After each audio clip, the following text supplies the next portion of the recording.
What's up, guys? KS here. Thanks for joining me today as always. Welcome back to another edition of the If I Could Only Have One series, where we take a look at two guns, whether similar or in some cases very different, and compare specs, features, triggers, range time, and yes, there will be a winner. But as always, if you're thinking about or have either of these amazing guns, you're doing great. This is just a chance to challenge myself and perhaps challenge you to say, if you could only have one, which one would it be? There can only be one. Today's mashup is a rematch between the Sig Sauer P320 X5 and the reigning champ, the CZ Shadow 2. Now the Sig has a trick up its sleeve this time. It's the Legion with the tungsten-infused grip module and enhanced trigger. Make no mistake, these two guns are Goliaths. The CZ is well established and regarded by reviewers and enthusiasts alike, while the Sig is sort of a new kid on the block, at least in Legion form. Either way, this episode is a doozy. Now let's jump in and see if there's a new heavyweight winner for the channel.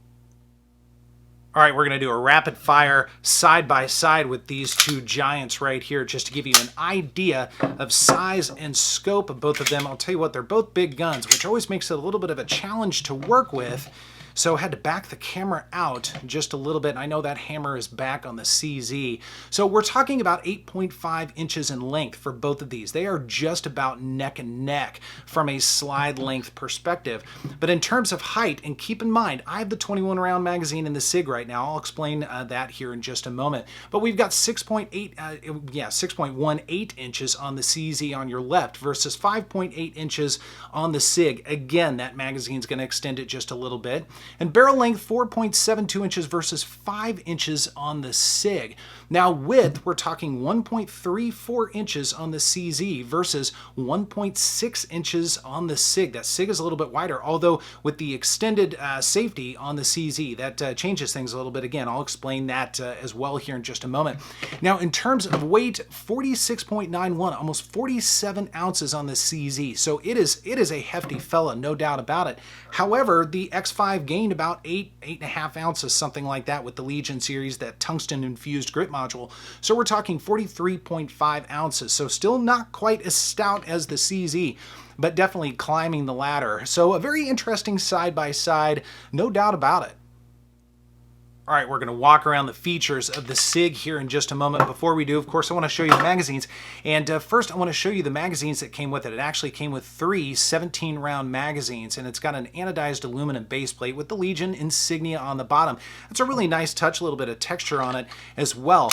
The thing that's kind of weird to me, and I know it's to make it fit in certain boxes for competition. I get that. However, I don't like the fact that it sits flush with the mag well. I actually prefer something that sticks out just a little bit more. So I've got the 21 round Sig magazine right here. I actually had an old one from a previous X5, and I just think that looks a little bit better. Now I want to pop this out one more time. One of the big things about the X5 is, and certainly eye-catching, is going to be your mag well. This mag well is tremendous, and there's actually a little weight in the back of the grip frame as well. It's removable, as is the mag well, but that's going to just change your balance of the firearm a little bit, and I love the fact that they did this. I think this is a very well balanced firearm, especially with that tungsten infused frame that's going on there. But that's your magwell. It's absolutely fantastic. Now in terms of grip texture, this is the same grip texture that comes with any of your X series Sig Sauer P320s, and I'm a fan. I'll tell you what, I actually like this texture quite a bit. Now in normal use, this proves to be just aggressive enough. I've had several people tell me that under certain situations, especially when it's really hot, you're very sweaty, this actually is not quite as aggressive as some people would like, so they tend to put grip tape and that sort of thing on it. It's always an option if you need to do that, but for I guess range time, fun range time, that sort of thing, this certainly does the job without question. Now the contours of the grip module, I have to say, are fantastic. We've got a really nice sweep coming up to a really good beaver tail. Now some people said that's way too much beaver tail. I actually like it. I think it works very well. It stays nice and comfortable in the hand. It doesn't get in the way, and it's soft. The edges are soft enough to where it doesn't kind of bite into you while you're shooting. Some beaver tails do that. Now we do have a nice undercut under the trigger guard here as well. So again, contour wise, ergonomics, they've done a great job with this. Now it's a pretty big grip frame, so if you've got smaller hands, this might be a little bit of a chore for you, although the CZ would probably fall into the same category. It is a big gun without question. Now, in terms of controls, we've got our magazine release, not ambidextrous out of the box, although you can flip this around. People said it's really not very difficult to do. And then in terms of our slide lock slide release, it is ambidextrous out of the box. So you can definitely make this fully ambi if you want to. So good for all you left-handed shooters, you southpaws out there. And then our takedown, and I do not take them down in the if I could only have ones, go back to the original video for that, but it's your standard fare P320 takedown. You lock your slide back, flip your lever down, you're good to go. You do not have to pull the trigger on this. And then moving forward on the frame, we have a gigantic accessory rail. You can hang just about anything, all your bazookas and tiny ninjas and all sorts of good stuff off this little fella here. And then we do have some nice texturing on the front of the trigger guard as well. So in terms of grip modules, I think they've really done a great job. And again, with the addition of the tungsten, it really adds a lot of weight. It's very comfortable. It's a well-balanced firearm. And then the only other thing about the Sig that sets it apart from a lot of other firearms, it does have that serialized trigger module in it. So you can take the whole trigger system out. That's the gun, that's the serialized part, and you can plop it into other P320 frames of various sorts. So very cool stuff. And of course, we'll come back and take a look at the trigger a little bit later on in the video, but that's your frame on the Sig. As you can imagine, the CZ is going to be doing things very differently than the Sig is. Now, in terms of magazines, it does take your standard CZ 75 mags. This is a 17 round. I believe it comes with 3. It's been a long time since I've purchased a Shadow 2, so correct me if I'm wrong in the comments below, but I believe it is 3. Now, I do have an aftermarket base pad on here. It's a +0, so it does not add any rounds. Just adds kind of a different look. It's also aluminum, similar to that Sig we looked at just a moment ago. But the magazines are plentiful. Metgar makes some great magazines as well. Now, once again, we do have a magwell. Obviously, it's not as pronounced as the Sig. You can get aftermarket magwells for this as well, so you can certainly dial it up to your needs. But this does the job, and it's a little bit more conservative, I guess you could say. Some people might appreciate that, but either way, with either firearm, you're going to be getting those magazines very quickly. Now, in terms of grips, one of the really nice things about CZs in general, you can swap out the grips, and I did. The original grips on this are a black aluminum grip. They say Shadow 2. They're very nice looking. You can get different colors as well, but I always run lock grips on my CZs. I just much prefer them. This is going to be your thin checkered grip. It's got a CZ logo on it. I much prefer that, and then the mag release is also from Lock Grips. I appreciate them, all the support that they've given the channel. So just something I prefer, makes that grip just a tiny bit thinner. I can get a little bit more grip around it, but the aluminum grips are fine. I think they're a little bit slick, but a lot of people prefer them. Now, the rest of the grip, we're talking a look at the checkering on this. I love the checkering, the attention to detail. I mean, I'll tell you what, when you put this thing in your hands, it really grips both front and back. With the addition of the thin checkered grips here, I mean, I'll tell you what, this thing is going absolutely nowhere. Now, in terms of contours, once again, we've got a really nice sweep coming up to our beaver tail. That's one of the really great things about this. I mean, you can hug this thing very closely and get a nice firm grip on it. Once again, that beaver tail is not gonna beach up. It's actually sloped upward and very curved, so very comfortable. And an undercut under the trigger guard, once again, not quite as accentuated as the Sig, but equally as comfortable. I've no doubt about that. We've already talked a little bit about our magazine release button. It is not ambidextrous. Now, I've had different stories about them being reversible or not, so you're gonna have to share your stories down below. Let everybody know your experience on trying to flip those around. I've not tried. I hear it's a little bit complicated, but it is doable, at least from what I understand. Now, unlike the Sig being a striker, this is a double action, single action, so of course it is hammer fired, and it does have a safety on it. Now, it comes with 2 different safeties, a flat one, but then it's also got an extended safety like this fella here. Hard to get this caught in the camera. I prefer this not only to be able to run that safety just a little bit faster, but it also proves to be a really nice ledge as well. So it keeps that gun just a little bit more locked in, very comfortable, a really nice shelf there as well. Now, in terms of takedown, it's a little different than your Sig is going to be. This is a little bit more kind of 1911-ish.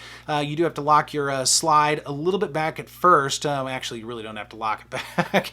You have to line these two guys up. Can you tell it's been a while since I've taken this apart? Line these two lines up, and then you pop your safety lever out, kind of like a 1911, and then your slide will come off. Once again, you don't have to pull the trigger or anything like that. So a different manual of arms without question, but it's not difficult to do at all, and I've taken this apart in the original video. Again, go back and check that out at your leisure. And then we do have an accessory rail, although you'll see that there's only really the one, I like to call them teeth here. There's one tooth rather than a wide assortment. So in terms of hanging your accessories, that might limit you just a little bit more, although this is a pretty long dust cover. So I think you could still hang most standard toys off this without too much of an issue. And there's a lot of weight up front as well. That adds a little bit more weight, which I really like. Keeps that muzzle very flat. And then some texture on the front of the trigger guard as well. So again, stylistically, it is extremely different than the Sig. I like them both quite a bit, but I have to say this thing is unbelievably comfortable to handle and shoot. Let's walk around the slide of the X5 for a moment or two. And right off the bat, you'll notice there are front and rear serrations. I like the serrations on the Sigs, I really do. Now, they could always be just a hair deeper than they are, but they definitely work. I've had no problems running the slide from whichever way I want. Same thing on the rear as well. And then we've got some really nice millwork that breaks things up just a little bit. It does say Sig Sauer and P320 and then X5 as well. So one thing about the X Compact, they stopped doing the roll mark on that. I'm really not quite sure why, probably to save some money, but I'm glad they did it on this. I think it's just fine. Give you a look at the other side as well, although it's pretty much the same. Now, as we move up top, one thing that's very interesting about this, it is cut for a red dot like the Romeo Pro or Romeo 1 Pro, whatever it is, and that's all fine and good. Now, it does lose its rear sight, although with some of those dots out there, they do have a little notch in the back to help replace that sight. But the fact is, this is optics ready. Now, the CZ Shadow 2 does have an optics version now. Mine, of course, is plain Jane, but I like the flexibility of having the option for an optic. Now, we do have some lightning cuts up here, just again to center that balance a little bit better, and I'll tell you, this is very well balanced. It's got a nice bulb barrel. We'll take a look at that here in just a moment. And it also just, again, kind of breaks it up. It's an interesting look. And then in terms of our sights, we do have a front fiber optic post. It's got some serrations on the front, and this post is tiny. It is just minuscule. In fact, I think it's a little bit smaller than the original X5. Now, for accuracy, that is fantastic, so you can get a really good sight picture on it. When you're running this thing fast, at least when you have older eyes like mine, it's a little bit more of a chore. It's a little harder to pick up. Now, the rear sight is serrated and it is fully adjustable, which is nice. So you can definitely dial this thing in to your needs. And you'll notice I've got it raised up pretty good. I find that the X5s tend to shoot a little bit low out of the box, so raising that rear sight helps a little bit. But overall, I think they've basically thrown the kitchen sink at this thing. There are a lot of options here, and I really like the layout quite a bit. Once again, the slide on the CZ is going to be doing things very differently. Now, it does have front and rear serrations. The serrations on this are tremendous. I mean, they are deep, they are wide, they are easy to grab onto and easy to run. And it's good that they are, because you'll see the shape, the geometry of the slide, they slope in both ways. So without those serrations, this thing would actually be a little bit of a chore to grab hold of. But again, I'm glad they've got them. I think they look good, and they are certainly very usable. It says CZ Shadow 2, of course, 9x19, a little CZ emblem there. But again, very well done, very well laid out. Now, it doesn't have any optics cut or lightning cuts or anything. It does have some serrations up top to reduce glare.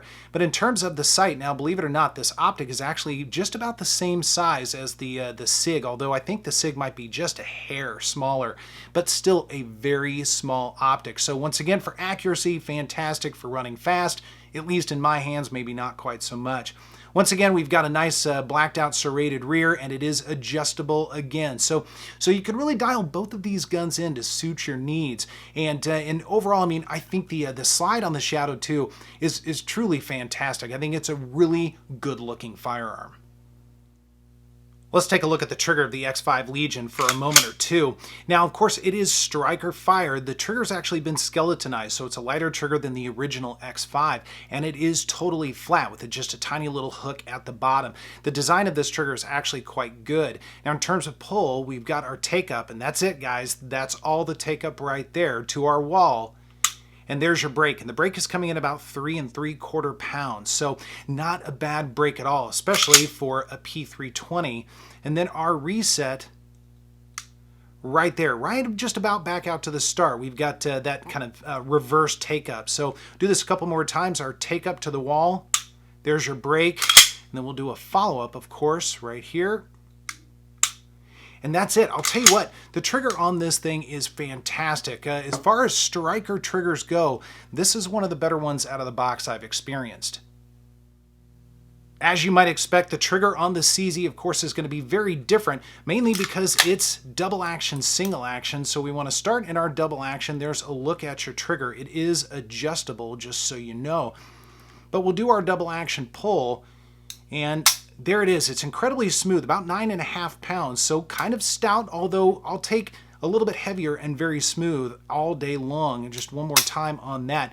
Very, very smooth indeed. Now, in terms of our single action, you'll see that trigger went pretty far back. So we've got our take up on the single action right there. A little bit more take up than on the Sig. However, it's basically dead air, incredibly smooth. And then our brake right there, brake at 3.5 pounds very consistently on the gauge. We'll do this one more time here because I want to show you the reset on this guy.